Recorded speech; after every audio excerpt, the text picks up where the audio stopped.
This is the last section that we're going over and such, and you know, I said, that's so horrible. And we're looking at income tax now. The thing with income, we talk about income redistribution. Income distribution. I said to a certain degree we can say redistribution while we're here, but in terms of what does income distribution do and what kind of taxes be? And so what is the role and impact? Well, tax income redistribution play in the economy. There's always a question of, a lot of people complaining, now this isn't income, this is wealth. Elon Musk is a trillionaire. And I do mean with the T, a trillionaire, but that's his total wealth. Okay, is that good? Is that bad? How does someone become a trillionaire? That always becomes, very important. So what role do tax incomes play in distribution play in the economy? Is equal, good, bad, or whatever? And I mean equal distribution. Now, income distribution and redistribution is the idea of should our income be the same? Everyone has the same slice of pie. The reason I'm not using a slice of pie, it's very hard to make a circle and slice up. The old system had this thing where you could click and make circles, very sad. But, there's a trade-off between having, efficiency. Remember the trade between efficiency and equity. If I want everyone have the same slice of pie, equity, then they have a smaller pie. That situation we talked about when they were even just sharing things at Plymouth and at Jamestown. Not enough was made. But if I pursue efficiency is going to make a larger, I apologize because my muscles get lost, it's going to make a larger pie. But my pie is going to be equal. If I aim for equity, equality results, my pie is going to be smaller. Now, initially, so I can say, well, yeah, but if we do it in the United States, see, here's our pie. That is. But what happens over time is as you grow, when you pursue equity, equality results, you lose ground. The people who are going for efficiency grow a little bit faster than you. And if you're truly bad at it, you kill everything, which is kind of like common. That's why when we talk about Cuba, Argentina pursued an equity-like system and a certain degree of, I'm going to say level 3 corruption, the 10-15% rule, to where the government was looking at making itself rich.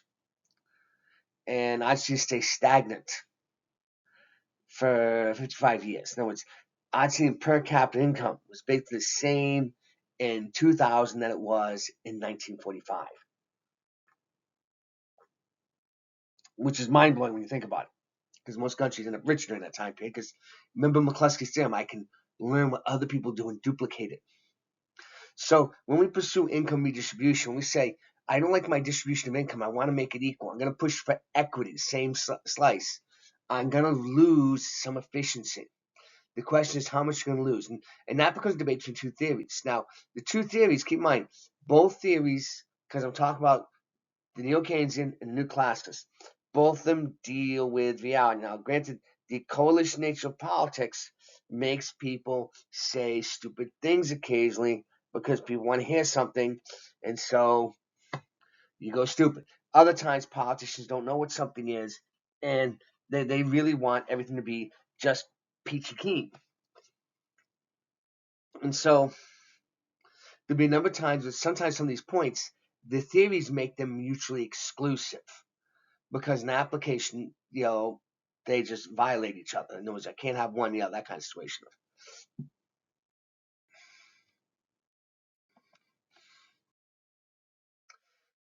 Now, equity, this is the distribution curve. Now, this is a distribution curve looking at things with, and I made Bausch-Schultz's Lorenz curve and put these things in with perfect equity.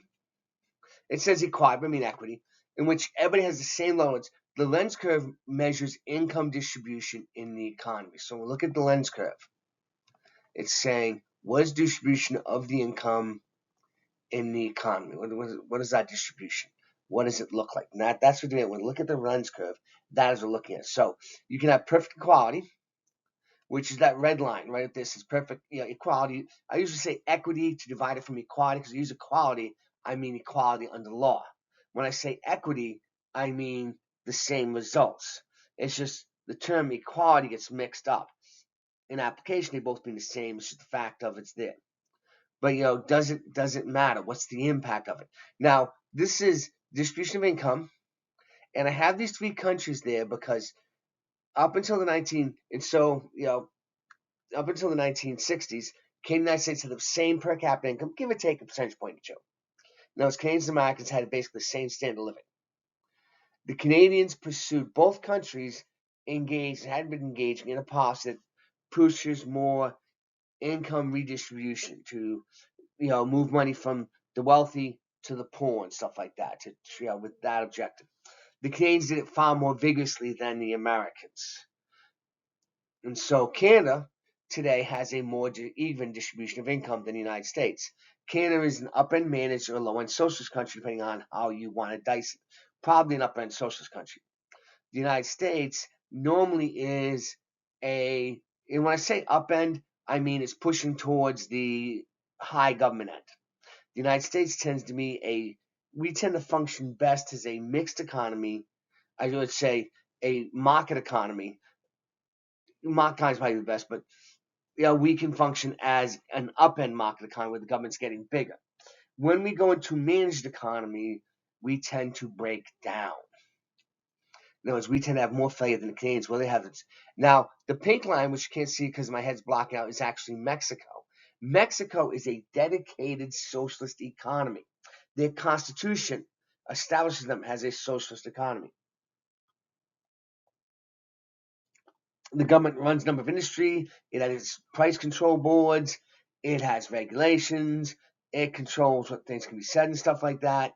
And Mexico has far less of an equal income than the United States or Canada, even more so than the Canadians, it's dedicated to the equality of outcome. Notes. Mexico is dedicated to the idea of getting to perfect equity. They didn't get there. Now, the two of them view this disequilibrium, the natural state that may happen because of economic activity, differently. The neo-Keynesians worry that disequilibrium result, that income distribution being unequal, will cause disruptions to the social order, that people engage in theft or chicanery to gain resources, to gain income. And so when people feel left behind, they tend to get more desperate. And you'll create an instability in the nation, political or economic instability, by the clash between the haves and have-nots. I know I have notes. That's not intentional. I swear, I've corrected that like 3 times, and I honestly think the PowerPoint save has demented sense of humor. Oh, the new class is wholly reverse. The seeking equity results will get you Mexico. In other words, that pursuing a nice perfect equality is going to result in that you'll get more social pathologies, you'll get more favoritism, more corruption. Because they point out and say, look at the number of people who have become rich being politicians. And your classes will also say, look at the number of people who are socialist politicians. One theoretically dedicated, socialist, is saying, I'm dedicated to the dream of moving us towards perfect equity. But they have made themselves multi-millionaires when their only job has been being a government official. Which, again, you add up their salaries, you do the compounding and stuff like that, and you add up what they were spending, which is usually more than what the salaries were. They shouldn't have and be multimillionaires, because why? Every year they were spending what they were earning. How they become multimillionaires then? And nothing's ever been proven, but there's a hole in the flow of money. And so, but it's going to be pointed out that they became very wealthy. You say, wait a minute, there's been happening on the side. Yes, Randy Duke Cunningham did what President Obama did. The difference is Randy Duke Cunningham was removed from Congress for doing it. I'm not being cruel. What happened is he sold his house to a contractor for $1 million extra. President Obama, when he bought his house, bought it $3 million cheaper. And this is his house when he had it in Chicago. And then when he wanted a lot, he got the lot next to him cheaper so he could have a yard, but he didn't buy the whole lot. He bought half it, but basically had the whole of it because the remainder of the lot could not be used. I'm not picking on President Obama. I'm pointing out in terms of, why did someone give that deal? He's a powerful politician.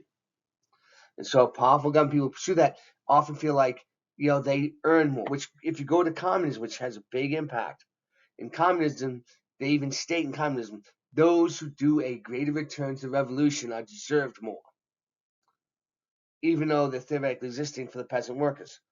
I pick on communism a lot because communism had no problem with feeding their own people in waves to die in a way that none of the other countries wanted to do. Just like in England today, in their pursuit of equity, they let 250,000 girls get raped because, well, they didn't like that. So they just ignored it because it's for the greater good. No, that means we're not recognizing reality. So I was reading an article on that, so it got to me. So the new classicalists, I'm going with them first because they have changed the view of tax policy the most because of the impact. In other words, up until the 1970s, it was always thought you can just tax more. And everybody just ignored and said, oh, tax raise more money. But it didn't seem to raise the money, but it was supposed to. And so they say, they wanted leveling income, the idea of making everybody have the same income, designed to make the playing field fair and equal. But then they say fair and equal. Fair and equal by whose standard? A lot of people say, well, we must make it fair. It must be fair and equal. It's not fair. But, again, whatever do you mean, to quote from Labyrinth? And I'm not being cruel there, not even being sardonic. Whose morality should be imposed? Because you talk about there's a morality being imposed. Why should somebody who works hard and not get paid more? Okay, yeah, your kid is doing well because you spent 4 decades of your life building up a nice medium enterprise to pass on to your children.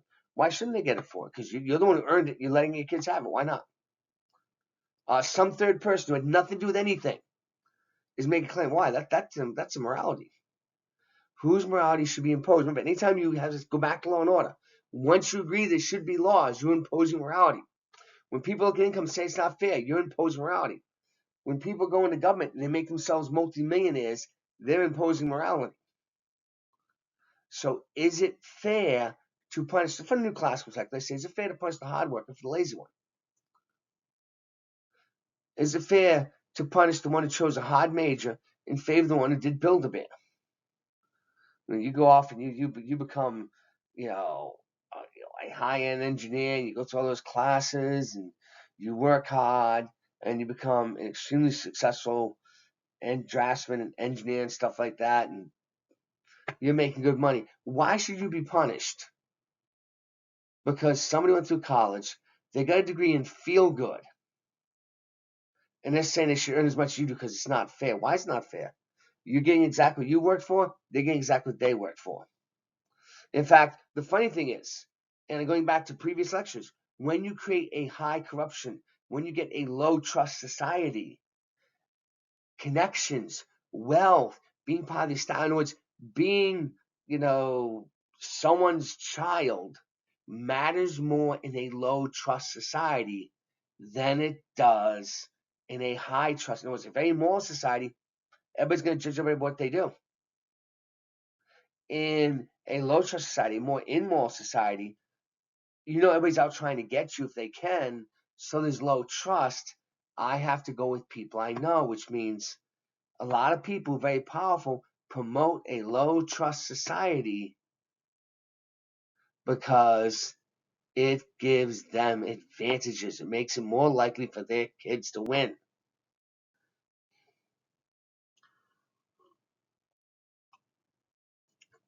And so that's a difficult. I'm not being cruel here. Okay, and again, on what reason should incomes be forced to be level? Because somebody, a third person, wants it that way. Oh, it's not fair.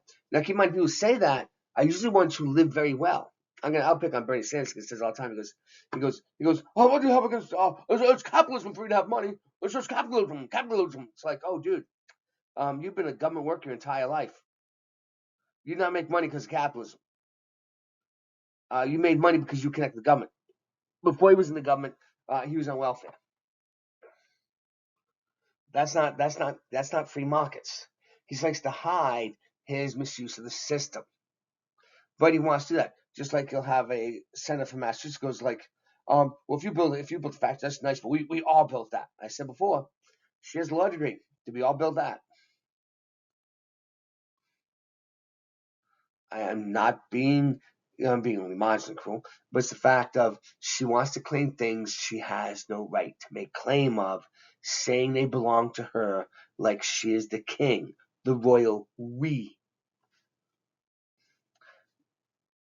Much misery, they point out, comes from this.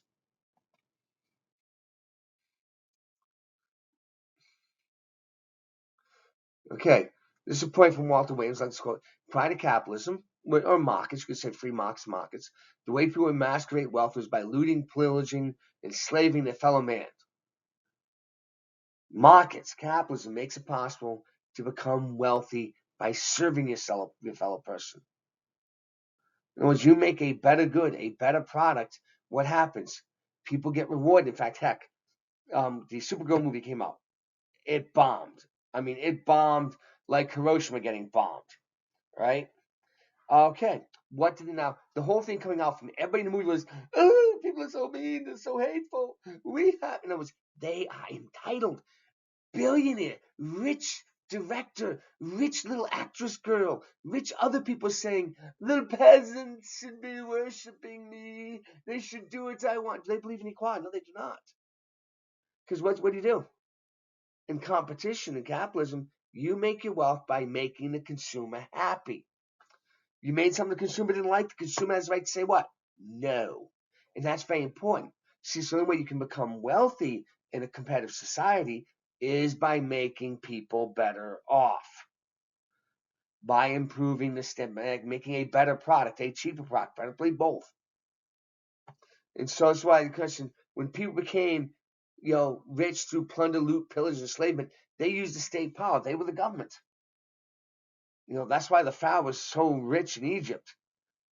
Going back to ancient times, biblical times, he plundered everything to make everything in Egypt belong to him, and he made sure he lived rich. Pharaohs would spend their entire life building up a big pot of goodies to be buried in. What am I doing? I'm plundering my fellow citizens. I'm using state power, but it's the same thing. So the classics point out the disincentives of taxation make them against taxation. And they want, if you try to tax population, to make the results equal. I'm going to lower everyone down and have the equity, the same results. I'm going to pursue that. I'm going to do a few things. One, I have to make my laws unequal. I have to make the laws unequal to get the results we want. Because, again, go back to Build-A-Bear and accountant are not going to have the same income. So I'm going to have to make the laws unequal. I'm going to have to make the tax standard unequal to try to force, because enforcement is all constitutional actions. People lose the incentive to work, build, and create, and this happens over time. And the thing is, we lose the market incentive, the just straight economic incentive to work, build, and create, but we lose the cultural incentive, the nature of being in the culture. I go, I work hard, I get this stuff. Like we lose that. Don't even think of doing that. That's why I get so mad when governments tax people for trying to improve their home and they have no money. That's why I admit I tend to not like property taxes on average because people retire, have fixed incomes, have little income. They could lose what they have because the rapacious government comes after them. I'm not being cruel, I think. Well, the funny thing is, when you stop playing with the system, what happens? You shift the playing field, but not the way you think. You don't shift in favor of the little guy. We're stopping all these big. Yes, we're stopping all these middle income and average rich people, but that top sliver, that top 1%, they're doing okay. In fact, they're doing a little bit better because why? You're creating two things: a low trust society, and you're creating all those bricks, and that pushes everybody else down. It makes it easier for them to control and stay in, to hand off positions and powers as if they were royalty. Heck, what is it? The guy who's a socialist in Maine who's running for Senate. Well, he's an oysterman. Yeah, he harvests oysters from the sea because he's an oysterman. He sells it all to his father, and he has a loan from his mother. In other words, he's a rich kid.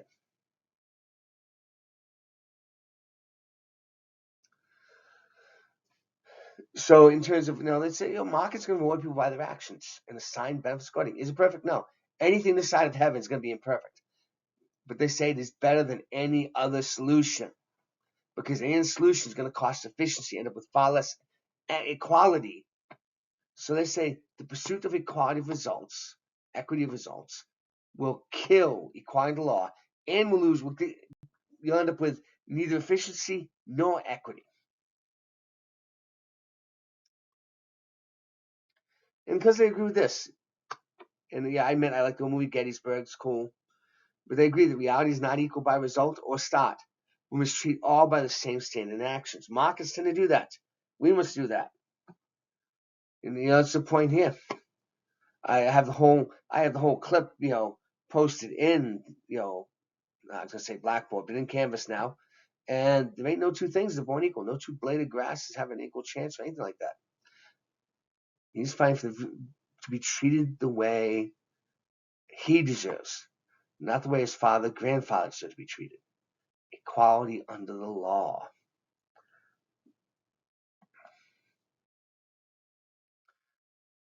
Again, in the class setting, look, different people go back to the division labor market. They have different desires, abilities, objectives. I'm a college professor. I like teaching. I admit that.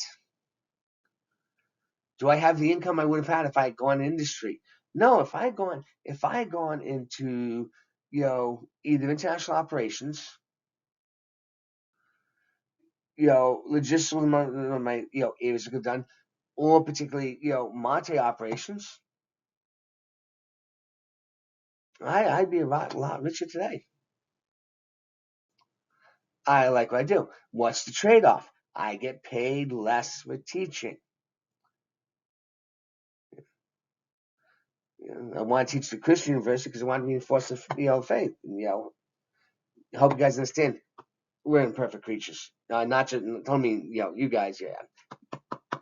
Yeah, me. The Lord says you got a plank in your eye. Yeah, we all have that. And so, but we all different, and that's cool because these incentives create growth and development. They make the pie bigger. So the desire for some people to build, create, and generate makes the pie bigger. I'm helping it in a way. I suffer. I don't create the pie. I help people go out there and build and make things better, and I benefit as a consequence. People in general get rich in a market economy.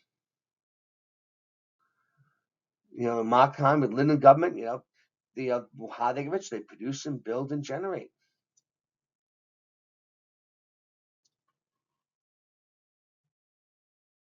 And they point out that income is not a zero. See, a lot of people act like if someone's rich, it's because it made somebody poor. Like, no, income is not a zero. If you're dealing with government, getting rich through government, yes, it is because you have to steal from somebody to be rich from government. But if going through the market, no. You are wealthier because you made somebody else better off. In other words, to get wealthy, I have to make the pie bigger. The pie being bigger made me wealthier. Me being wealthy has meant somebody else has benefited by my actions. So they have more left over. Let's just say I save somebody 15 cents, on food, 15%. Okay, that means the people I'm selling stuff to, because 15% cheaper, are now getting a return of an extra 10% in income. Because why? Probably 5% of income. because the food they're buying is now the same but less expensive. I've made them better off. I've been rewarded for making them better off.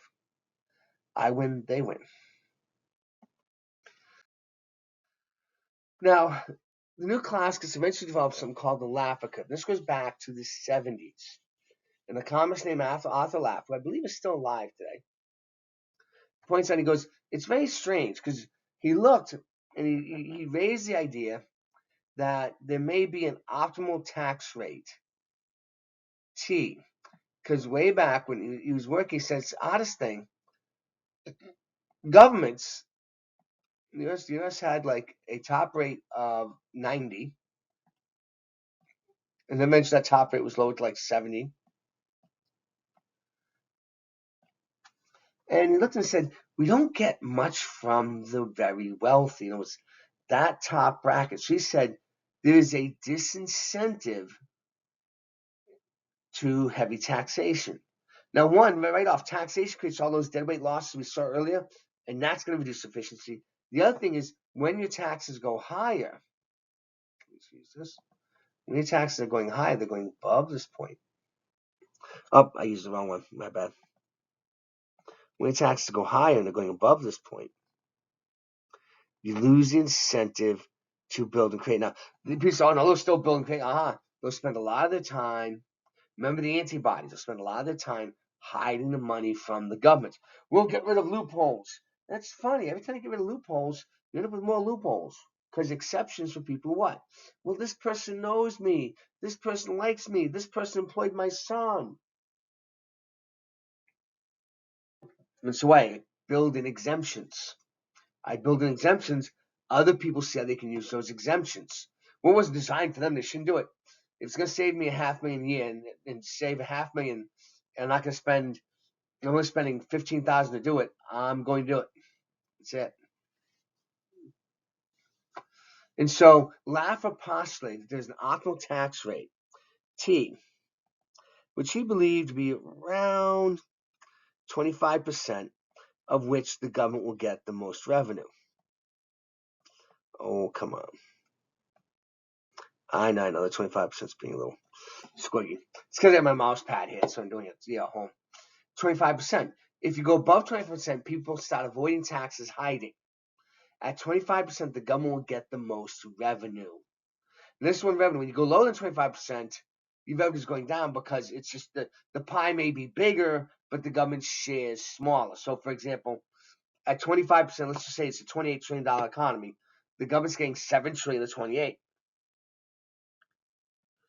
If I drop to 20%, the government may be getting, we may have an economy of 30 trillion now, but the government's only getting 20% of 30 trillion, which would be 6 trillion, which is less than 7 trillion. So he raised the concept there's an optimal tax rate for government revenue, T. And then there's a corollary that there is an optimal tax rate for growth, T star. Oops, I want to use a different color.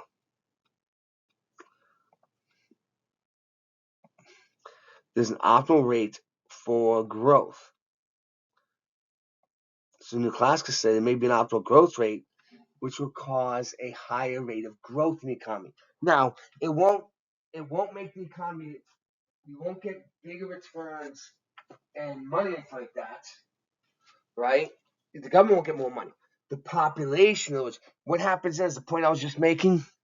They say if you have a 25% tax rate, you may have a growth rate, say in the United States, of, a top rate of 25% of, say, 3-4%.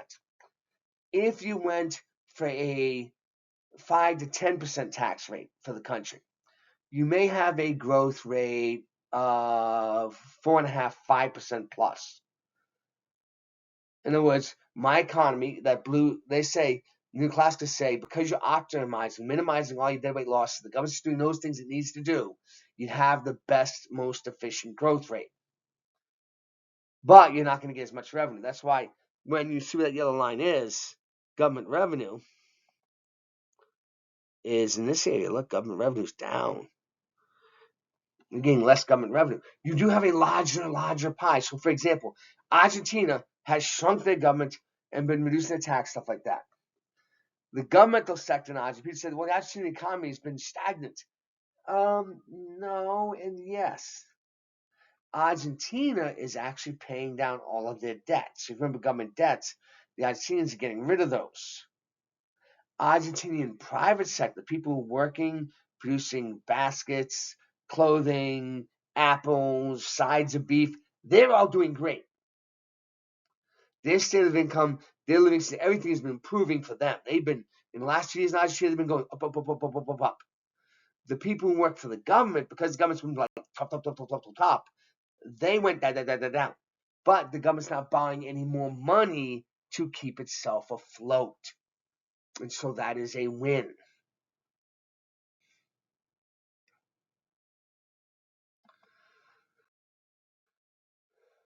So the new classicals say they'll tend to favor flat taxes. They're always working towards a favor. It doesn't mean necessarily flat tax. They can have, simple progressive tax, what's called revenue progressive taxes. Now they aim for like flat tax because they're efficient. Now it's not efficient in terms of giving the government the most money. It's efficient in terms of making the pie best.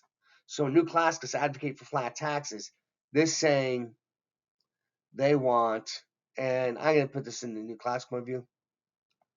They want that 10 or 5% tax rate. When advocating flat taxes, they want that 5% flat tax, maybe 10. In other words, they're basically, the government's going to be small, itsy bitsy. You have the least dead weight loss. You have the most incentive to produce and build.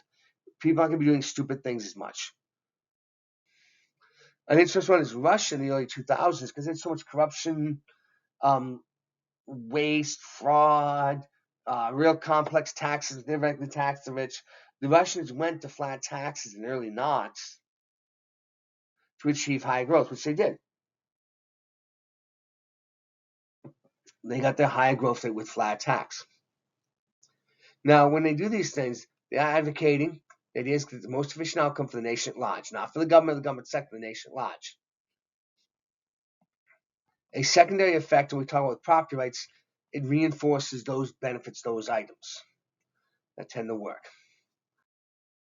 Okay, the Neo-Keynesians. Now the funny thing is, the Neo-Keynesians are the older theory, but they are the theory that had the most errors. We go back to the 60s and 70s. A lot of things were pursued, so they have a good Neo-Keynesians adjusted their theory. They're gonna make some adjustments there. Sometimes they'll adjust in ways it's like, ouch, but it makes sense. They believe the government groups who wish to use the money for the betterment purposes can create a happier population with that social stability situation. We won't have envy and avarice of people looking at other people if their needs are met. That people go out and they engage in crime and stuff like that because they don't have. Now, they tend to, on average, within reason, because again, empirical reality has shown that people react to higher taxes. They have a general belief the population will not react to lower or higher taxes. That tax rates have no impact on population, on productivity level work. In other words, the pie's just there, the government can cut up whichever way they want. That if the government, cuts up the pie in slices and says that's all there is, no one's going to come up and try to get more slices quickly or something like that. Oh, yeah. That's my oldest son. I'm dyslexic right now, son. Sorry about that. That's my oldest son saying hello. So there's a belief the government could use the money more efficiently, resulting in higher growth, while people just squander the money. They have that impact. I skipped a little bit, and I apologize, because spending, drives the economy. But they did add in productivity. In other words, over the course, remember theory, observation, more. In other words, Neo-Keynesians realized when we hit and we run into the edge, productivity is part of the impact. They believe productivity is more automatic. New classicals say productivity is very sensitive. Neo-Keynesians tend to say productivity is automatic. It's just going to be there. That's a micro decision. Like with investment, anything we do at the macro level is not going to affect that. So the government says there's large leeway to do things. And they tend to believe, since theory, spending does, spending creates its own productivity, we can just spend ourselves. Now, they also believe the government will tend to be more efficient with money than the private sector. Whereas in the private sector, people would spend money on squandering it on personal consumption goods that, oh yeah, you want them, but it's really not useful. We could use this money better. Let's take the easiest one. We're talking medical care.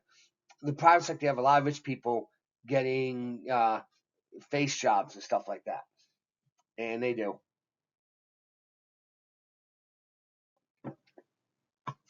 Heck, I'm going to pick on President Biden here. He had all his hair plugged. He did a hair transplants back in the 80s because he was bald. Which I can understand, I'm going bald myself, but he went at that, And so he was smooth Captain Picard. Everybody just doesn't look as good as Patrick Stewart, though. It does, though. But and so he had hair transplants done. Nothing wrong with that. That's fine. But on a social, they say that's a waste of money because why? It was just for vanity. I have no idea about Trump's orange hair. I don't know if he dyes or whatever. And he uses a lot of hair to get the thing to stay there. But that's again, they'd say that's vanity. It's the government could use that money better. And so they don't believe there'll be a reaction. There are a few people in the occasion who believe higher taxes may cause people to produce even work even more to get what's left over. In other words, if I was making $1 million a year and the government's going to take 90%, I'll go and work to make $2 million a year, so that way I'll get an extra 100,000. Now, a lot of people question about that and such, but new class would say, no, what you're going to do is I'm going to spend money to figure out how to avoid paying the taxes, which is a diversion of resources.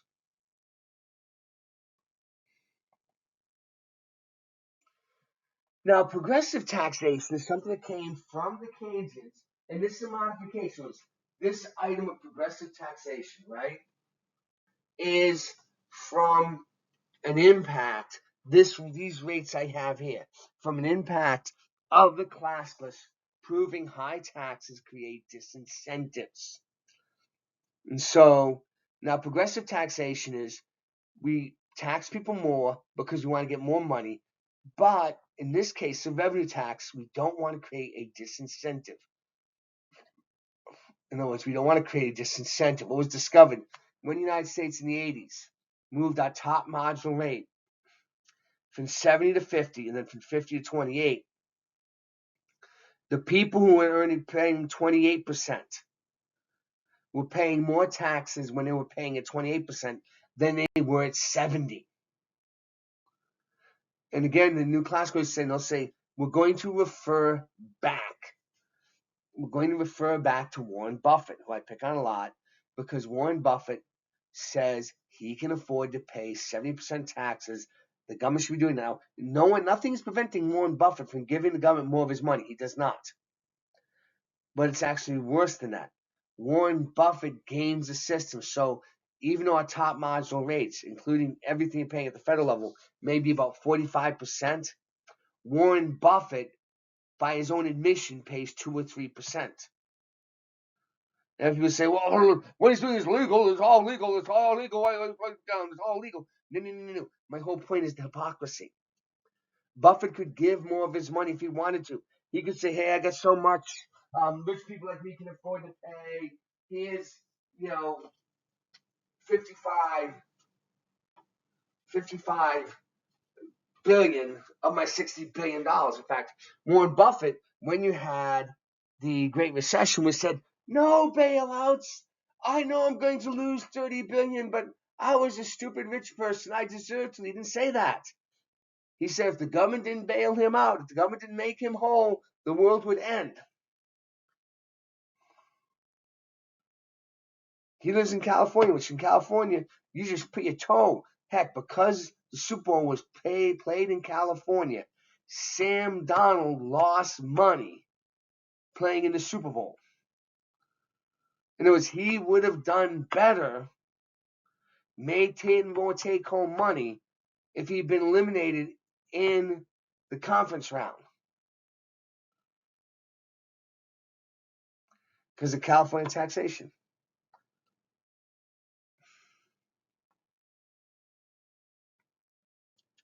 Now, Super Bowl is a prestigious event, but keep in mind, if I'm selling, piping corners, and I know selling them in California will lose me $1 million, I am not selling them in California because why? I'm going to lose money. That's it. Okay, so the neo-Keynesians, a number of them agreed saying there is disincentives to heavy taxation. So you have this general situation of which you may have, these are progressive revenue taxes. They're very popular with both both political economies, I should say, both economists will tend to say yes. Some neo-Keynesians would like higher rates, believing people will react to those rates. A lot of neo-classics, they may not initially, but they'll figure out how to avoid paying taxes because it's in their interest. A number of neo-Keynesians will want punitive taxation. They say, no, we can have this high now. Punitive taxation is the idea, I'm doing this because I want to raise money. Okay, I can understand this. I can understand that I'm doing this because I want to raise money. I can see that. I'm not saying I agree with it. I'm saying is I can understand someone doing that from the governmental level. I can understand that. New classics say we've tried punitive taxation. Every time it's tried, it's crippling on the economy. It slows things down. It creates a small group of very, very rich people who, again, are going to be really tied in with the government. Buddy. You know what I mean? Because you don't have to grease the government to get exemptions. Said Warren Buffett, California has a 14%, I think it's 14% top margin rate. He pays nothing, even though he lives in California. Guess what? No, he says he lives in Nebraska. He's a sage of Omaha who never lives in Omaha. Guess what? If your butt is in California, you pay California taxes for the days your butt's in California. But somehow you managed to get out of that. How do you do that?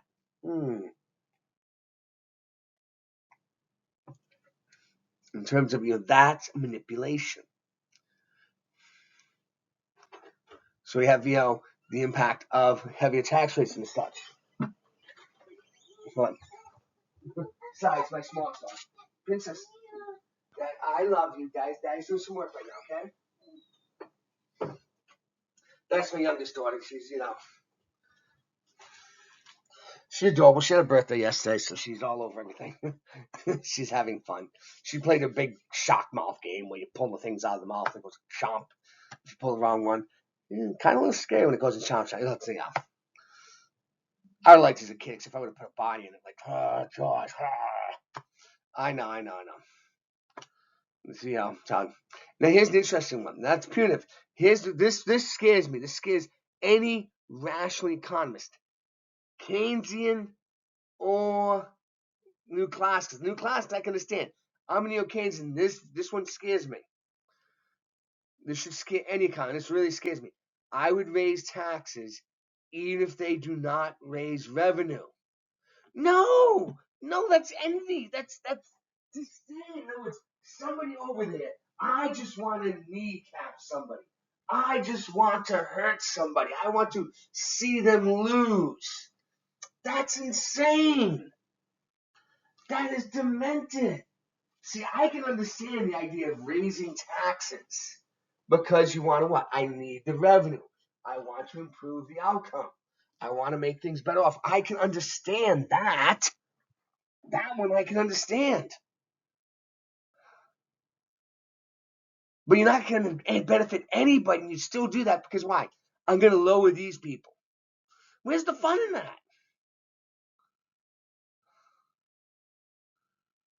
Because they just want to kick people down. You notice when that is done, the governmental sector is immune. Because a lot of times there is that envy in the elite of government who don't like the fact that there are people outside who are earning more than them. That they hate that. Here's while talking tax, I'm gonna touch quickly on Danes. The Danes are funny. The Danes have an interesting tax scheme. Yeah. They actually hit not at 100. For the Danes, when it gets to about, I'm gonna say $500,000. No, it's from 150K to 500,000. they will actually have not quite a 70 rate, but a 60-odd% rate. And the reason is it's the taxable nation, the people in those incomes will not leave Denmark. They're not earning enough to pay accountants and lawyers, stuff like that, to flee. So while Denmark has a very free business economy, it's the business taxes are low, it's easy to start a business, easy to move around, change things, because they want the growth. They want the money for social redistribution, to raise other people's incomes, to have welfare and stuff like that. But I can't tax the rich because they will leave. They will move to another country. They'll do it in New York minutes. They'll seek special influence and stuff like that.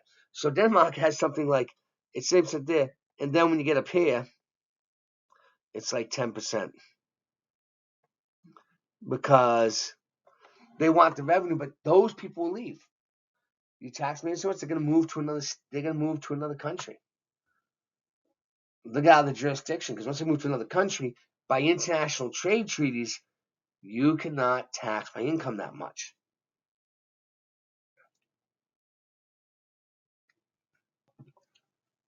But said, watch out for people who raise taxes if you don't raise revenue, because that's a violation of both theories.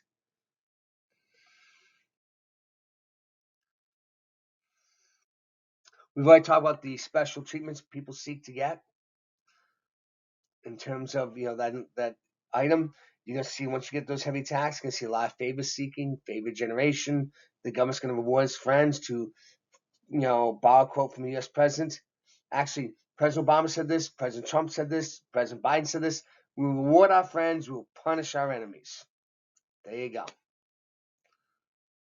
It's just hard to do both when the government's very small. When the government gets bigger, it is easy to do both. But most of the billionaire class tend towards the heavy government side.